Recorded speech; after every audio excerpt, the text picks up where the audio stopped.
A few days ago, I made a video explaining why some people hate Windows 11, and how Windows 10 still retains most of the market share. However, Windows 10's time is nearing, and I feel that sticking to that operating system is no longer an option for most people. I also don't think moving to Linux is a solution for everybody. However, for the hardcore Windows 11 haters and those who are willing to try Linux, here's a quick tutorial on getting started with Pop! OS. I know that many people are already aware and can easily download Pop! OS or any other Linux distro, so I won't waste too much time on that section. But just note that you will need to know what graphics card and processor architecture your computer runs on.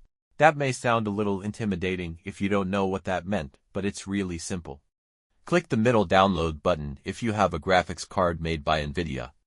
If you have Intel or AMD graphics, then choose the first download button. After that, you will get an ISO which you can then flash to a USB drive using a tool like Rufus or Etcher.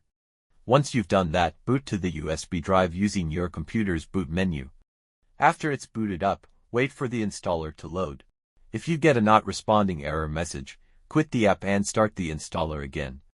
There, you will be walked through the setup of Pop! OS, and it will start the installation process. Once it's finished, you can restart the computer and take out the USB drive. You will be greeted by the Pop! OS desktop. That's all. You have successfully installed Linux on your computer. Now all that's left is to install the programs that you use, and you can enjoy an experience that you might find better than Windows. This is a great option for people fed up with Windows and those who want something new. That's all. Thanks for watching. I'll see you in the next video.